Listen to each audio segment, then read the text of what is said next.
안녕, 민규쌤입니다. 자, 이제 조선 후기의 경제 살펴볼 텐데요. 여기 단원명 위에 써져 있으니까 잠깐 볼게요. 상품화폐 경제가 발달하고 신분 질서가 변화하다 이렇게 돼 있고요. 요거 두 개의 영상으로 나눠서 제작을 할 겁니다. 교과서로는 73페이지가 될 거고요. 그리고 프린트로는 27, 28 같이 묶여 있을 겁니다. 자, 요거 살펴볼 텐데 선생님이 수업 시간에는 5분짜리 영상을 틀어줬을 겁니다. 모내기법이라고 하는 것을 조선 정부가 금지했다라는 거야. 오늘 다룰 주제의 시작은 바로 농법의 변화고요. 모내기법의 확대라고 하는 것이 이 조선 후기 경제에 미친 영향이 지대하다라고 미리 언급을 할 겁니다. 혹시 자기가 공부를 하면서 이걸 아직 보지 않았다라고 한다면 유튜브에 조선정부 모내기법을 금하다, 모내기를 금하다 검색하면 약 4분 40초 정도 영상이 나옵니다. 그거 한번 보고 요걸 듣는 것이 좋겠습니다. 자, 이제 시작하겠습니다. 자, 그래서 제목으로 상품화폐 경제의 발달이라고 되어 있어. 그럼 상품화폐 경제가 뭔지 봐야 될 텐데, 일단 상품 생산과 유통이 활발해진 것, 생산 및 유통이 증가됐어. 그리고 이런 상품들을 화폐를 가지고 거래하는 것이라고 생각하면 단순합니다. 그래서 이 시기의 특징은 상품 생산과 유통이 증가하고요. 이를 유통하는 상인들, 상업의 성장, 상업과 이 자본을 갖춘 상업자본의 성장이라고 같이 보시면 될 것 같습니다. 상품을 화폐 가치를 가진 물건들로 거래하는 경제 시스템이라고 생각하면 돼. 자, 이 상품 화폐 경제가 발달하면서 신분 질서가 함께 변동됩니다. 따라오게 됩니다. 그것들을 미리 요런 게 있구나 라는 걸 보면 돼. 신분 질서의 변동이라고 하는 부분은 뒤에서 또 언급을 하겠지만 농민층의 분화가 이루어지고요. 그래서 이 농민들도 기존의 농민들이 그대로 있고 부유한 부를 갖추게 되는 농민들이 새로운 지배층으로서 성장하는 모습들이 나타납니다. 그리고 또 오히려 몰락하는 농민들도 나타나는 것이죠. 그것들 자세하게 보겠습니다. 자, 내용 볼 텐데요. 첫 번째는 모내기법의 확대라고 말씀을 드렸습니다. 이 모내기법이 가지는 이점들 이미 영상을 통해 봤어야 하고요. 일손이 크게 감소합니다.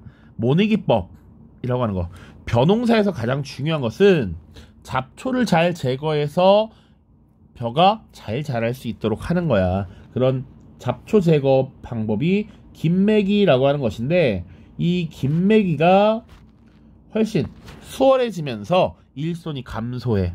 원래 동일한 면적을 10명이 농사를 했다면 이제 2명에서 3명만 농사를 지어도 그 정도 다 할 수 있다라는 것이죠.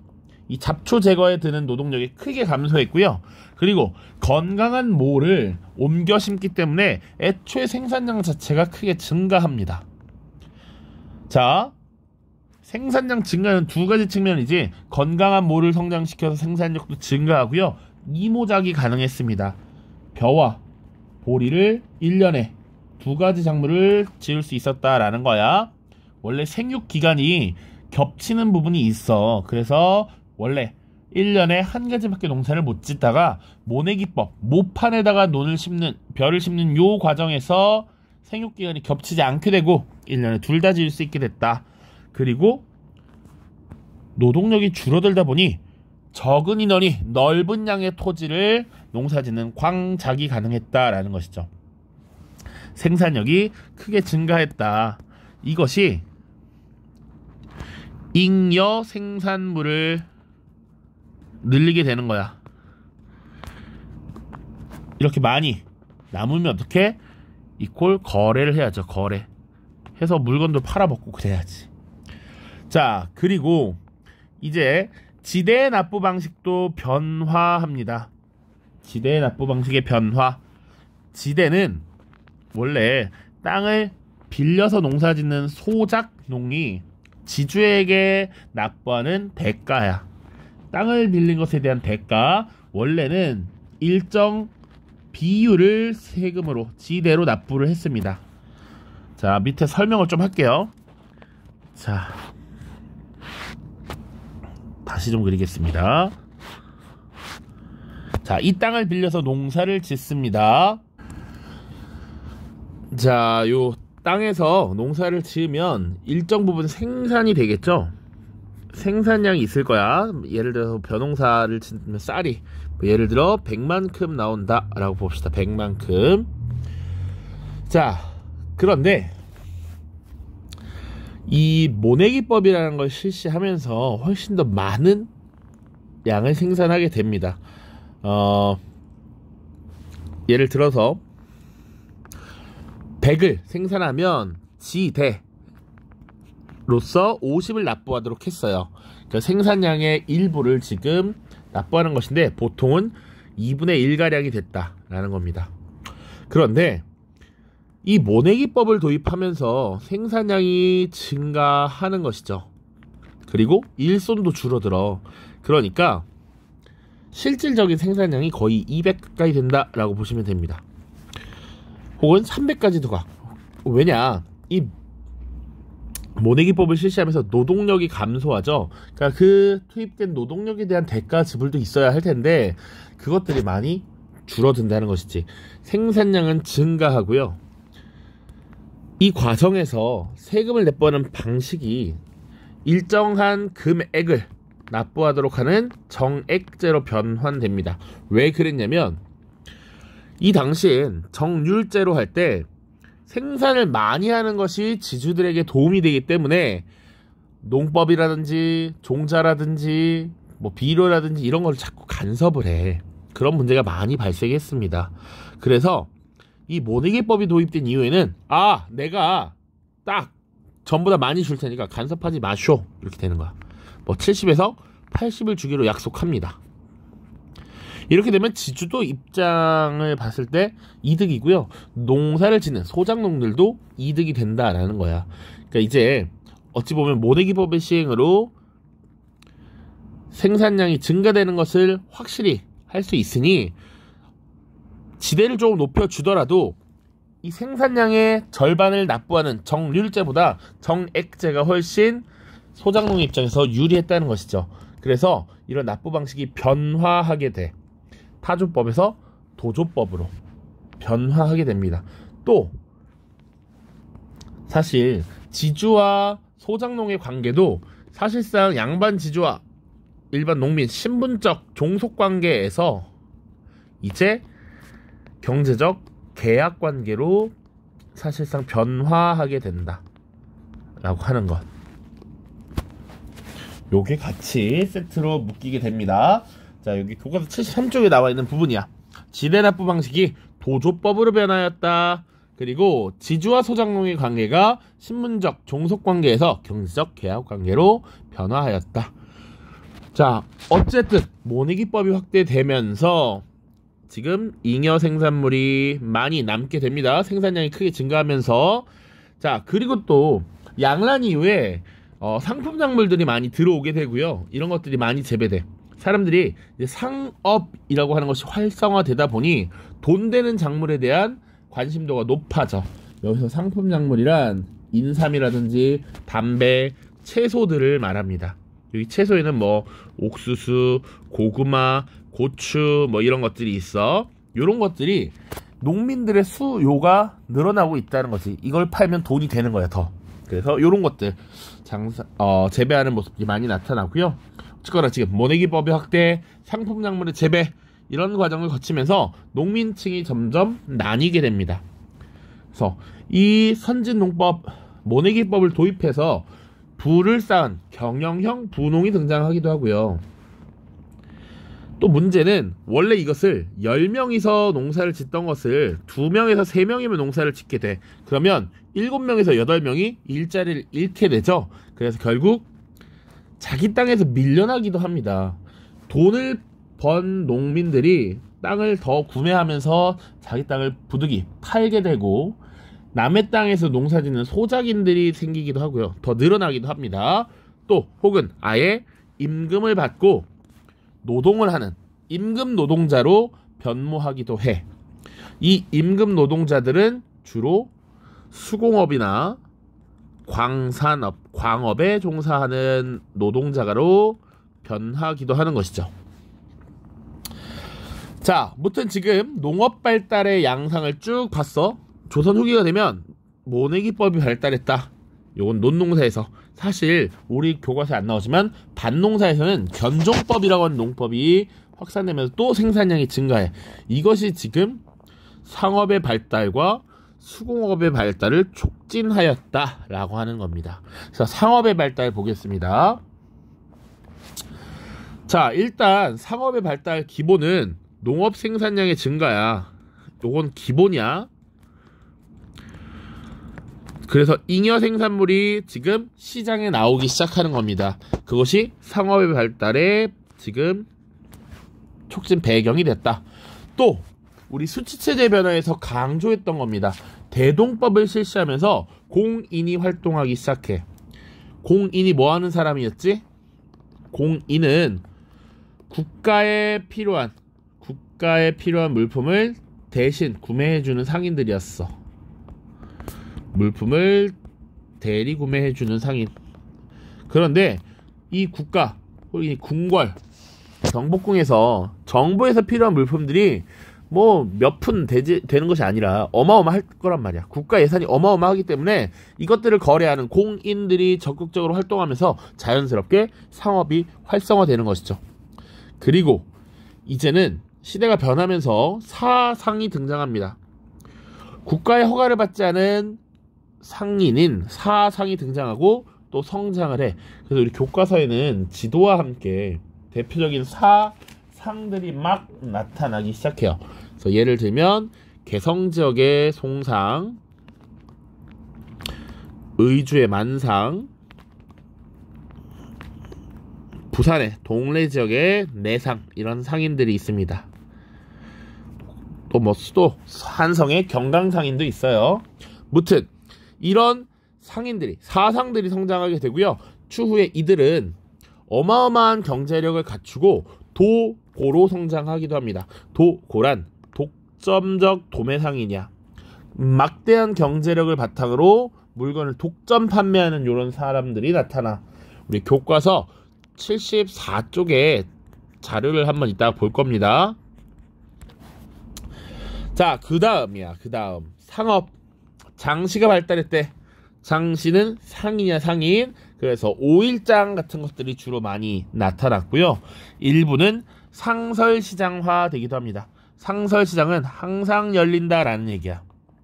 그러니까 원래 우리가 물건을 굳이 시장에서 매일매일 살 필요는 없지.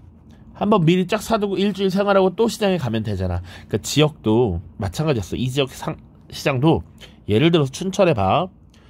지금은 교통통신이 발달해서 되게 다 가까운 거리가 되지만 과거엔 달랐을 겁니다. 춘천으로 치면 춘천에서 이렇게 시장이 열려. 춘천에서 열리고 주변 지역이 또 있겠죠. 예를 들어서 가평에 또 한번 열립니다. 또 홍천에서 열릴 수도 있고요. 화천에서 열릴 수도 있고요. 양구에서 열릴 수도 있죠.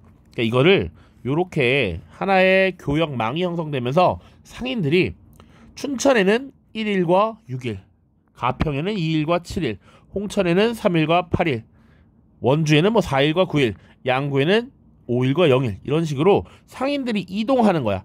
왜? 매일매일 수요가 있는 것은 아니니까. 그러다가 수요가 많아지게 되면 이렇게 상설시장으로 고정이 되는 것이죠.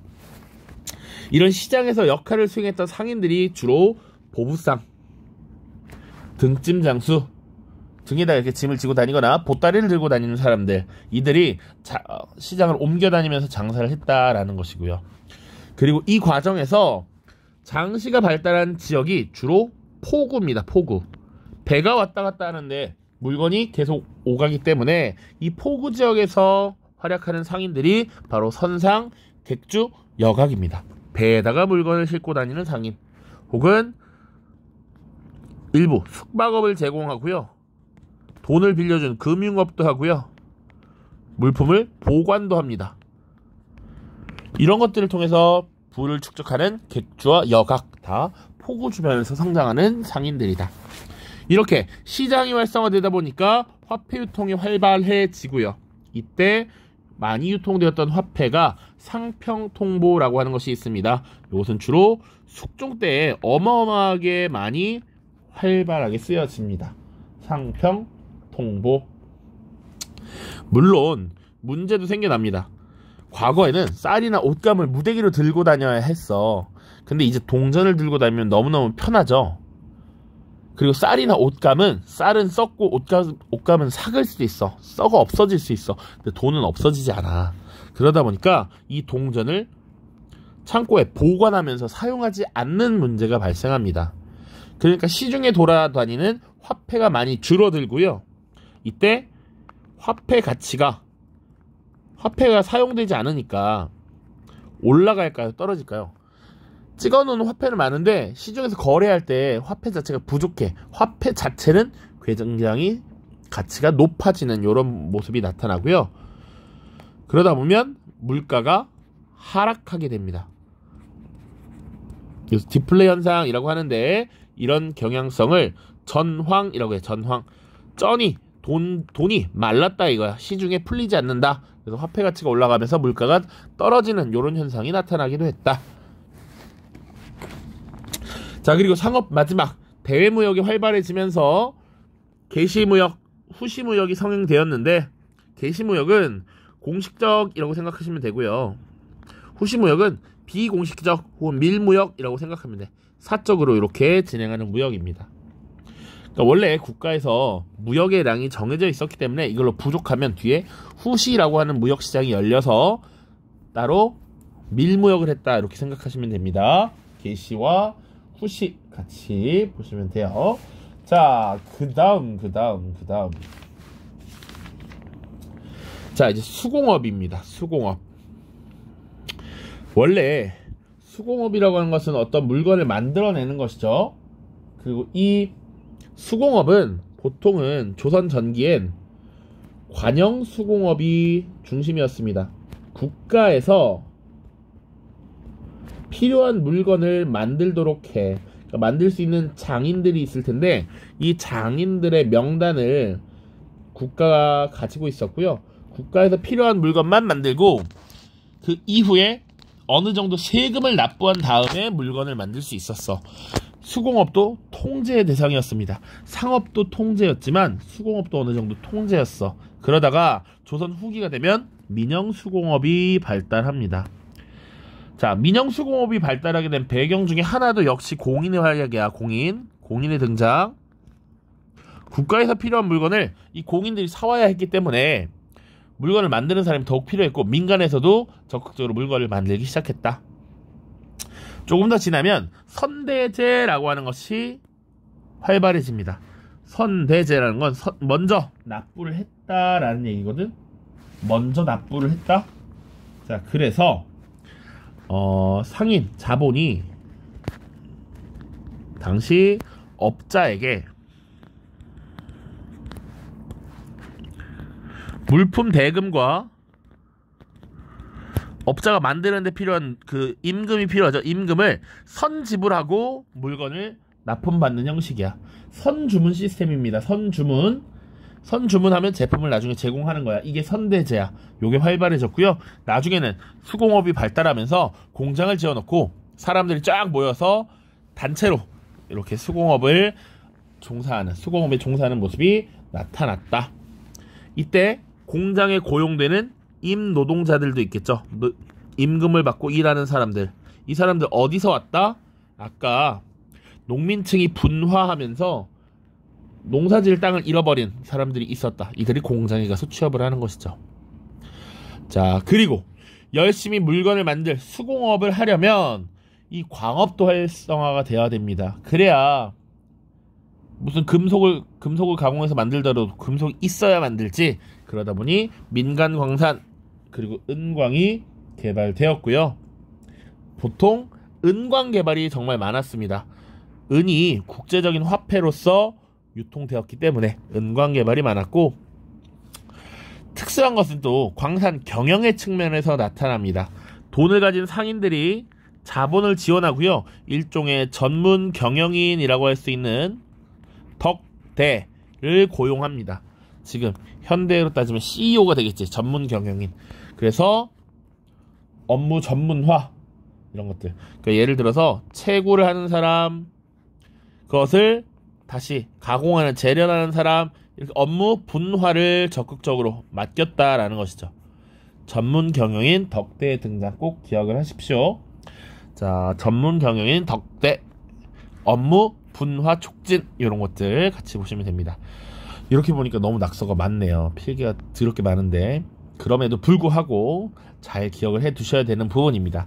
선생님이 지금 농업의 발달과 상업, 수공업, 광업의 발달, 사실상 이 지금 조선의 경제가 이전과는 달리 급속도로 발전했다라고 하는 것을 강조하기 위함이다 라고 얘기했습니다. 수업 때도 이야기 많이 했는데 식민지 근대화론이라고 하는 일제의 주장 중에서 정체성론이라는 게 있었어요. 조선의 역사는 발전하지 못하고 정체되어 있다. 근대 자본주의로 절대 나아갈 수 없었기 때문에 일본이 식민 지배를 한 것이 정당하다, 당연하다, 긍정적이었다 이렇게 평가를 내리도록 한 거야. 그렇지만 그렇지 않다. 우리도 사실은 근대 자본주의로 나아갈 모습들이 조금은 보였는데 너희들이 식민 지배를 한 거야 라고 반박하는 입장이다. 자, 그것의 근거로서 이 상품화폐 경제의 발달이 굉장히 자세하게 우리 교과서에 다루어져 있습니다. 이 부분이 어려움에도 불구하고 꼭 남겨져 있는 이유야. 지금 교과서 73, 74쪽 봤고요. 교과서만 보고 끝내겠습니다. 자, 73쪽이고요. 지금 모내기법과 관련된 내용이 나와 있는데 우리 영상으로도 봤으니까 따로 읽지는 않겠습니다. 조선 정부에서 모내기법이라고 하는 건 조선 전기에도 있었지만 정부에서 금지했었다라는 것. 자, 농업의 변화입니다. 앞서서 설명하지 않았던 조선 전기의 농법이 들어있어서 잠깐 볼게요. 조선은 농업을 국가의 경제 근본으로 삼았다. 이런 것을 농본주의라고 표현합니다. 농업이 근본이 되는 것이다. 그래서 국가적 차원에서 농업을 중시하고 상업을 억제했다라고 하는 것, 이거 언급했던 바 있습니다. 자, 세종 때는 농민의 실제 경험과 우리나라 풍토에 맞는 농사법을 정리하여 농사 직설을 간행하였다. 그러니까 우리 역사가 중국으로부터 영향을 많이 받죠. 그래서 고려시대 때 원나라로부터 농상집요라고 하는 책이 들여와요. 그래서 여러가지 농법을 쭉 가져오지만 사실은 중국의 땅에 이런 모습과 우리나라가 달라. 그러니까 우리나라의 실정에 맞는 농사법 정리, 농사 직설이라고 하는 것 굉장히 중요합니다. 이것도 역시 세종이라고, 킹갓 제너럴 세종, 이 백성들을 사랑하는 마음을 보여준 것이죠. 자, 양란 이후 논농사에서 모내기법이 전국적으로 확산되었고, 이 모내기법을 실시하는 데는 안정적으로 물을 공급하는 것이 필요했다. 수리시설이 크게 늘었고, 그리고 둘에 의한 공동 노동 방식도 보편화됩니다. 모내기법이 이점 쭉 나와 있어. 이후 이모작과 광작이 가능해졌다. 이모작이란 벼와 보리를 1년에 농사 짓는 것을 말합니다. 자, 이 부분 농민층에 분화합니다. 광작으로 일부 농민은 부농이 된 반면 많은 농민은 부세와 고리대의 부담 등으로 토지를 잃고 빈농이 되었다. 이런 가운데 소작농들의 지대 납부 방식이 일부 지역에서 타조법에서 도조법으로 바뀌었다. 지주와 소작농의 관계도 점차 신분적 종속관계에서 경제적 계약관계로 변화했다. 일부 농민은 상품 작물을 재배했다. 돈 되는 것들을 농사지었다라는 것이죠. 자, 수공업과 광업의 발달. 조선 후기에는 민영 수공업이 발달했고요. 상인 자본의 지원을 받아 제품을 만드는 선대제가 활성화됐고, 임 노동자를 고용한 공장지 수공업도 널리 퍼졌습니다. 광업 분야는 17세기경부터 민간과 농사의 채굴이 이루어졌습니다. 조금 TMI인데, 광산을 개발하고 그 개발에 대한 이익, 수익을 일부 세금으로 납부하면 허가를 받을 수 있었던 설점 수세제라고 하는 것. 17세기 민간에게 광산 개발을 허용했다. 그전에는 사실은 광업 개발이 필요하면 국가가 나섰는데 이제 민간 광산의 개발이 이루어졌습니다. 은광 개발 활발해졌고요. 광산 개발 전문 경영인인 덕대가 등장했다. 적극적 경영을 통해서 업무 분화를 추진했습니다. 상업의 발달과 상인의 성장. 자, 조선 초 국가의 통제로서 운영되었던 상업은 민간 주도로 변화했습니다. 대동법 실시 이후 정부의 물품을 조달하는 공인층이 성장하면서 상업과 수공업이 발달했고요. 전국적으로 장시가 활성화되었습니다. 보통 5일마다 열렸고 일부는 상설시장으로 발전했고요. 보부상이 이 시장이 활성화되는데 많은 역할을 했습니다. 상업활동이 활발해지면서 국가의 허가를 받지 않은 사상들이 등장했고요. 정조 때 신의 통공이라는 조치가 취해지면서 더욱 활발해졌죠. 자, 개성의 송상, 의주, 만상, 동래, 내상 등이 전국 각지에서 도고 상업을 전개했습니다. 도고란 독점적 도매 상업입니다. 한편 교통의 요지와 포구 등이 상업 중심지로 성장하면서 선상, 객주, 여각등도 활발한 상업 활동을 펼쳤죠. 그래서 각 지역에서 활약한 상업 사상들입니다. 만상, 위치가 의주야. 그러면 누구와의 교역, 무역, 중국과의 무역. 내상은 일본과의 무역. 이걸 연결했던 게 시전상인입니다. 혹은 개성의 송상입니다. 특히 개성의 송상은 인삼 무역을 통해서 엄청난 돈을 벌었습니다. 경강상인도 있고요. 경강상인과 시전상인. 자, 그리고 여기 보면 개시, 후시라고 나와 있는데 개시는 공식적인 무역시장이다 라고 보시면 되고요. 후시는 비공식적 무역이다 라고 보시면 돼. 외관 개시, 후시가 동시에 있기도 하고요. 중간 개시, 후시 이거 마찬가지입니다. 자, 대외무역의 발달 지금 지도로 봤죠? 읽어보시고요. 주요 품목은 뭐였다 이런 거 안 중요해. 자, 화폐 전국적 유통, 숙종 이후 상평 통보. 대동법 실시로 조세 및 소장료의 급납하고 확대되어 화폐 유통이 더욱 활성화되었다. 지주나 대상인들이 화폐를 고리내나 재산 축적에 이용하면서 유통화폐가 부족해지는 전황이 일어나기도 했다. 마지막입니다. 마지막이야. 허생전에 나타난 도구의 모습. 허생전이라고 하는 박지현이 쓴 허생전을 보면 허생이 당시 마을의 부자였던 변씨에게 찾아가서 돈을 빌린 다음에 제사에 필요한 과일을 싹쓸이합니다. 그러다 보니 공급이 부족해서 가격이 오르자 허생이 이걸 다시 팔아서 이득을 얻고 변씨에게 돈을 갚았다 뭐 이런 것이죠. 이런 양상을 도고라고 합니다. 허생과 같이 상품을 싼 값에 독점적으로 사서 비싼 값에 판매하여 부를 쌓는 도고가 등장하였다. 이것은 상품화폐 경제가 발달하는 가운데 상업자본이 성장하였음을 보여주는 대표적인 사례라고 볼 수 있겠습니다. 자, 상품화폐 경제 발달 여기서 마무리 짓겠고요. 조선 후기 신분질서의 동요와 향촌사의 변화, 이것은 다음 영상에서 다루도록 하겠습니다. 안녕.